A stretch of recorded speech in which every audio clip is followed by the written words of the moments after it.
PSL का सुल्तान presented by Clear Telenor and powered by Sunsilk में खुशामदीद। मैं हूं आपकी होस्ट हिना सलमान। हवा बदली, पानी बदला, जबकि मैदान बदल गया। बात कर रहे हैं मुल्तान की तो किस्मत ही बदल गई। तो मुल्तान सुल्तान्स का जो आज मैच है वो होने वाला है यूनाइटेड से, और यूनाइटेड जो है वैसे ही अनबीटन रही है, मगर जो मार्का है वो होगा अपने होम ग्राउंड में, जहां मुल्तान को हमेशा से अबूर हासिल है। और दोनों ने आपस में अब तक जो मैचेस खेले हैं उनकी तादाद 16 है, जिसमें 8 मैचेस यूनाइटेड ने जीते हैं और 8 ही जीते हैं मुल्तान्स ने। तो ज़बरदस्त बैटिंग, ज़बरदस्त फील्डिंग कॉम्बिनेशन जो है उनको अबूर हासिल है अपने ही ग्राउंड में। और इसको मज़ीद इम्प्रोवाइज़ करने के लिए हमारे साथ स्टूडियोज़ में मौजूद है वन एंड ओनली हारून रशीद साहब। अस्सलाम वालेकुम सर।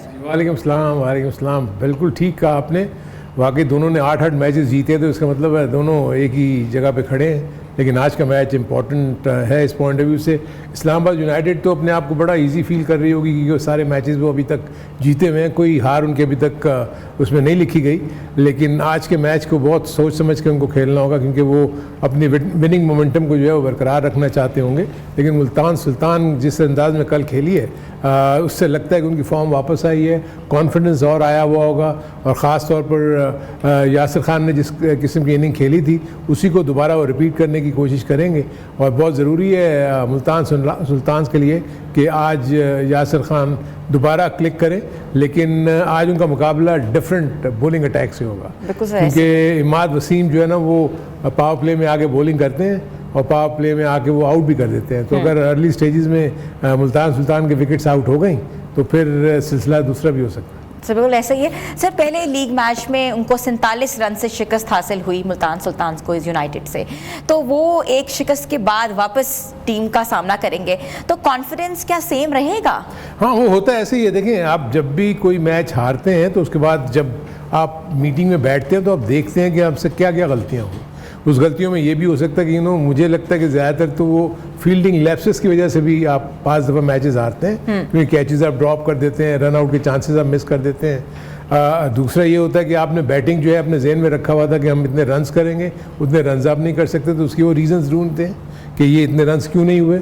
फिर बॉलिंग में अगर वो समझते हैं कि हमने उनको आउट नहीं किया, उनको डिफेंड हमने जो भी हमने टारगेट दिया था वो डिफेंड नहीं कर सके, तो उसमें बॉलिंग में कहाँ गलतियाँ हुई। सो ये दोनों सूरत में ये सिलसिला वो देखते हैं। उसके बाद फिर अब जब उसी टीम के ख़िलाफ़ अगले मैच में आते हैं तो वो जो गलतियाँ उन्होंने और ख़ामियाँ जो उन्होंने वो दिखाई भी होती हैं पिछले मैच में, उसको कोशिश करते हैं कि वो दोबारा रिपीट ना हो। और दूसरों की जो गलतियाँ हैं, यानी उन्होंने उनके स्ट्रॉन्ग पॉइंट्स भी देखे होंगे कि इस्लामाबाद यूनाइटेड का स्ट्रॉन्ग पॉइंट क्या है। सो उसके ऊपर वो किस तरीके से उनके ऊपर अटैक कर सकते हैं और उनके स्ट्रॉन्ग पॉइंट्स को उनके वीकर पॉइंट्स में कन्वर्ट करें। अगर ये वो करने में कामयाब हो गए तो आज उनका मैच अच्छा होने की उम्मीद है। लेकिन इस्लामाबाद यूनाइटेड एक बड़ी प्रोफेशनल साइड है। आई थिंक जिस अंदाज में वो खेल रहे हैं इतना आसान नहीं होगा उनको बीट करना। लेकिन क्रिकेट में आप कुछ नहीं कह सकते। इस तरह कल वो इतना अच्छा खेल के मैच जीते हैं, आज भी अगर उसी तरह खेले तो कोई वजह नहीं कि आज ना जीते मुल्तान।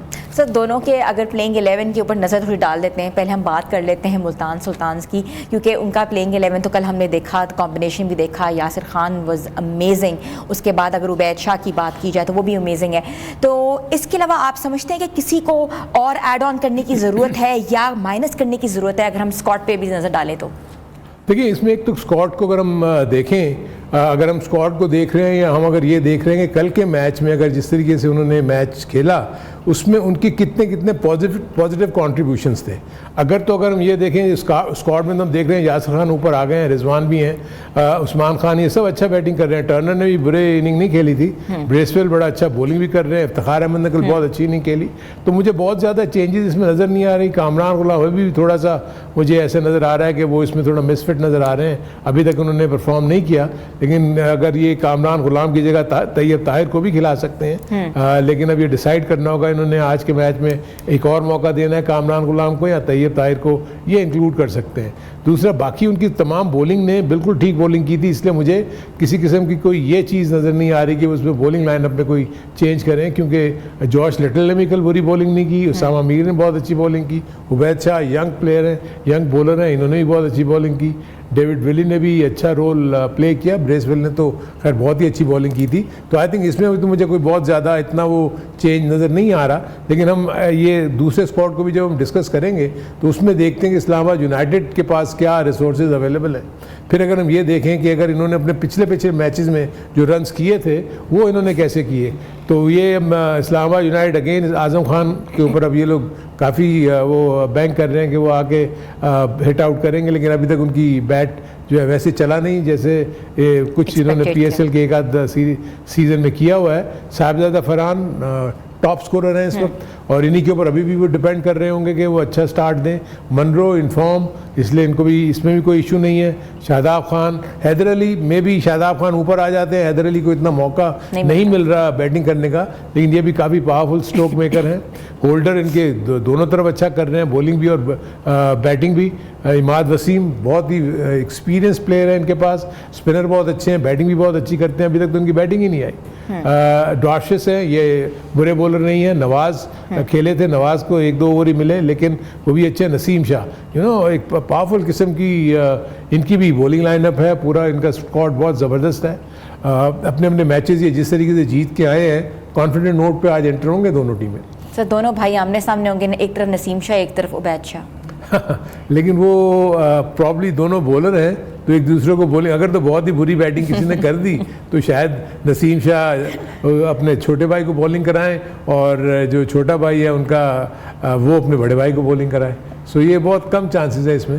सर अगर दोनों भाइयों के अंदर आप डिफरेंसेस देखते हैं या कोई कंपैरेबिलिटी देख रहे हैं तो क्या आपको नज़र आता है? नहीं, मुझे तो देखें, Naseem Shah is an experience bowler, उसने पाकिस्तान को रिप्रेजेंट किया हुआ है, बहुत अरसे से वो खेल रहे हैं, उनको पूरी तरह अंदाज़ा है। ये भी यंग एंड अपकमिंग है, ऑब्वियसली एक्सपीरियंस के पॉइंट ऑफ व्यू से हम नसीम शाह से इसको मुकाबला नहीं कर सकते। लेकिन एक जो मुझे अच्छी चीज़ नज़र आती है कि ये स्टॉल और इसकी वजह से उसका हाई आर्म एक्शन है, इसके ऊपर अगर अच्छे तरीके से कोचेज़ ने वर्क किया और इसकी जो छोटी मोटी सी जो इनकी प्रॉब्लम है टेक्निकल, उसको अगर ठीक कर दिया तो बहुत ऐसा होता है कि अगर आप इन चीज़ों में काम कर लें शुरू में ही अर्ली डेज़ में तो इंजरी के जो है ना चांसेस वो कम हो जाते हैं, क्योंकि बाद दफ़ा फॉल्टी रनअप होता है, बाद दफ़ा डिलीवरी एक्शन फॉल्टी होता है, जिसकी वजह से जो है वो प्रॉब्लम हो जाती है।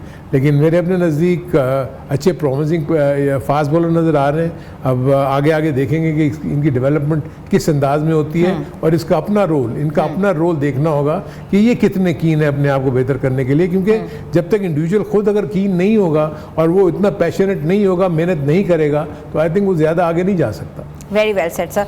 So we have a Telenor woohoo moment with us. Let's see what's therein. Sir जो सेलिब्रेशन थी वो एकदम से कह दी ना कि क्या जबरदस्त वो मोमेंट था भाई, मैं आई रियली एंजॉयड इट। ऐसा मोमेंट के जिसमें उसने विकेट कीपर को ही गिरा दिया। वो नेचुरल इतना क्लैमिटी बन जोश गई में था वो कि उसने इतनी जोर से सेलिब्रेट किया कि वो उसके हाथों को तोड़ता हुआ उसके सर पे जाके लगा। आई मीन ये बड़ा अच्छा पिक किया जिसने भी किया ये वो moment, that was great. I must say I really enjoyed it. Sir this is literally it was amazing. अच्छा वो भी एकदम से समझ ही नहीं आया कि एकदम से नीचे क्यों लेट गए। मैं भी पहले फिर बाद में रीप्ले में देखा हुआ क्या है। नहीं वो चक्कर आ गए, उनको समझ नहीं आया। वो बाप देखे ना उसका इतना जोर से हाथ उसके सर के ऊपर पड़ा, तो वो तो किसी के ऊपर भी पड़े तो हो जाता है, जिसको कहते हैं ना जन्नाटेदार थप्पड़, ये वो पड़ा था उसका। It was a good thing. It was a very good moment and a good catch as well. अच्छा सर, तो coming back on the team sir, so we are talking about के मुल्तान सुल्तान्स के ऊपर तो हमने बात की है अभी, थोड़ा सा इस्लामाबाद यूनाइटेड के ऊपर भी अगर अब आप डिटेल्ड बताएं कि अगर उनकी बैटिंग तो they are very good at it, उनका जो मिडिल ऑर्डर है सर तो उसमें आप कह रहे हैं कोई चेंजेस एक्सपेक्टेड नहीं है? कोई वो नहीं, आई थिंक वो तो टॉप ऑर्डर से शुरू हो रहे हैं। आई थिंक अगर आई विश के हमारे पास अगर पिछले इनके मैच का अगर वो स्कोर कार्ड हो तो हम उसको अगर दिखा सकें तो उसमें हम ज़्यादा पिन पॉइंट कर सकते हैं कि कौन कौन किन के ऐसे बैटर्स हैं जो अब तक बड़ा ज़बरदस्त परफॉर्म कर रहे हैं। अगर आप देखें कि साहिबजादा फरहान ट्रमेंडस फॉर्म में, वो आते ही फर्स्ट 5 ओवर्स में जिस किस्म की बैटिंग करते हैं उससे ये है कि ऑपोजिशन जो है बिल्कुल नीचे गिर जाती है। टॉप रन्स भी उनके जिम्मे में आए हैं, आपके टॉप वो रन गेटर हैं। फिर उसके बाद कॉलिन मनरो जो है नीचे से आगे जब वो जिस तरीके से वो खेल रहे हैं, सो उनके तमाम के तमाम आप देखें ना सामने लास्ट मैच की पिछला मैच जो उन्होंने खेला था 4 विकेटों पे इन्होंने 129 रन कर लिए थे। साहिबजादा फरहान ने अगेन आप देखेंगे 47 रन किए थे, और उसके बाद नीचे आजम खान ने भी 31 की इनिंग खेली थी और साहिबजादा फरहान ने 30 किए थे, फिर शादाब खान ने अच्छी बैटिंग की थी 47। सो देखें ना कि उनके टॉप ऑर्डर भी रन कर रहे हैं और उनके मिडल ऑर्डर भी रन कर रहे हैं। शादाब खान भी रन कर रहे हैं, कॉलिन मनरो भी रन कर रहे हैं, और उसके बाद अभी हमजा जो उनकी बैटिंग नहीं आई है कई ऐसे प्लेयर्स की।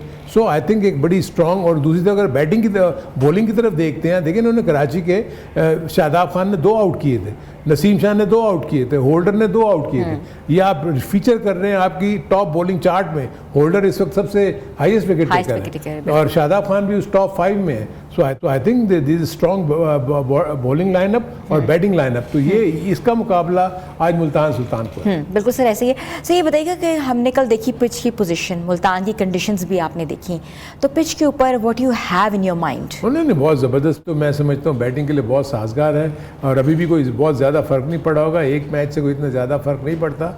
अगर तो उन्होंने एक ही मैच में एक पिच के ऊपर अगर एक ही मैच खिलाना है और दूसरा मैच किसी और पिच पे खिलाना है तो वो नई पिच होगी, फ्रेश पिच होगी। लेकिन यहाँ पर मुझे लगता यही है कि एक पिच के ऊपर कभी कभी ये 2 मैचेस भी करा देते हैं। अब देखना ये है कि उसी पिच पे मैच है या नई पिच पे मैच है। अगर नई पिच के ऊपर मैच होगा तो वो देखना होगा कि उसका बिहेवियर तो अभी नहीं पता होगा, लेकिन मोर और लेस जो स्क्वायर होता है जिसके ऊपर 6 से 8 पिचेस होती हैं, क्योंकि एक ही क्ले से बनी हुई होती है। हाँ, सिर्फ ये फ़र्क होता है कि उसकी प्रिपरेशन में कितना हैवी रोल इस्तेमाल हुआ, कितना पानी उसमें डाला गया, उसकी वेरिएंट से आपको थोड़ा सा फ़र्क आपके पिच के बिहेवियर पे आ सकता है। बट आई स्टिल बिलीव कि मुल्तान की जो पिचेस हैं, क्रिकेट पिचेस, वो सारी की सारी जो हैं वो बैटिंग ओरिएंटेड होंगी, क्योंकि ग्रास का कोई किसी किस्म का शायद मुझे नहीं आ रहा है जिस तरह मैंने कल पिच देखी थी। सो ऐसी पिचेस के ऊपर बैट्समैन जो है ना वो बहुत अपने आप को कंफर्टेबल फील करते हैं, और बॉलर्स के लिए थोड़ी सी मुश्किलात ज़्यादा हो जाती है ऐसी पिचेस पे। सर ऐसी let's hope for the best कि कौन जो है वो कहते हैं कि लीड करेगा और कौन जो है वो ज़्यादा अच्छा विकेट टेकिंग में आएगा। अच्छा सर, लेट्स टॉक ऑन थोड़ा सा आज़म खान के ऊपर। आपको पता है बहुत ज़्यादा सोशल मीडिया के ऊपर डिफरेंट किस्म के इमोशन ज़ाहिर हो रहे हैं। कुछ लोग कहते हैं कि उनकी फ़िटनेस के ऊपर काम करना चाहिए, और कुछ जो माशाल्लाह हमारे माहिरीन हैं वो ये कहते हैं कि fitness does not matter, power hitting और वो जो by the end of the day score card क्या है ये मैटर करता है। देखिए ये बात तो ठीक है, लेकिन फिर वो हो ना, एक्चुअली प्रॉब्लम सिर्फ ये हो रहा है कि जो ये 2 स्कूल ऑफ थॉट करेंगे, फिटनेस नहीं चाहिए आपको, ठीक है, पावर हिटिंग को चाहिए, तो आप देखें ना वो एक दूसरा बड़ा इंपॉर्टेंट रोल प्ले कर रहे हैं, वो विकेट कीपिंग। विकेट कीपिंग में तो देखें ना उनको प्रॉब्लम हो रही है ना, उनसे गेंद नहीं पकड़ी जा रही, उनसे बॉल निकल जाते हैं, बाय के रन्स दे रहे हैं, उसके बाद उनकी मूवमेंट में प्रॉब्लम नज़र आ रही हैं। सो ये इश्यूज तो हैं। अगर पावर हिटिंग में भी अगर वो एवरी सेकंड और थर्ड इनिंग में वो अगर आपकी टीम को रन्स करके मैच जिता रहे हैं तो फिर तो किसी को कोई इशू नहीं होगा। लेकिन अगर वो 10 इनिंग में से 1 इनिंग में रन्स कर रहे हैं then it becomes an issue. PSA के सुल्तान में आपको एक बार फिर से खुशामदीद कहते हैं। आज का जो मैच होने वाला है वो ज़बरदस्त कांटेदार मार्का तो होगा इस्लामाबाद यूनाइटेड वर्सेस मुल्तान सुल्तान में। सर मैं आपसे जल्दी से पूछूंगी कि आपका टेक इस पे, किस टीम को वहाँ सपोर्ट करेंगे आज? देखिए 2 एस्पेक्ट हैं, क्योंकि कल मुल्तान ने 228 रन जो किए उसमें लाहौर कलंदर की बैट बॉलिंग और फील्डिंग का बहुत बड़ा रोल था। दूसरा जो मुझे प्रॉब्लम नज़र आया कि उसने कंसीड कर दिया मुल्तान सुल्तान ने 195 रन, जो एक मुझे लगता है कि ये इशू है। सो इसलिए मैं इस्लामाबाद यूनाइटेड को, जो कि ऑलराउंड एबिलिटी रखती है, उसको मैं फेवरेट इस मैच के लिए करार दूँ। सपोर्ट करें आप? ठीक है, आप सर करार दे रहा हूँ, सपोर्ट नहीं कर रहा। ओके, लेकिन हम लोग सारे सपोर्टर्स से और सारे तमाशों से चाहते हैं कि आप लोग जाएं, मुल्तान के ग्राउंड्स का रुख करें और स्टेडियम में कहते हैं ना कि वैसे ही एक क्रिकेट फीवर को वैसे ही ज़ोर शोर से उसकी भागदौड़ संभालें। तो आज का प्रोग्राम में अब तक इतना ही, और मज़ीद मिलेंगे अगली ट्रांसमिशन में। तब तक के लिए अल्लाह हाफ़िज़।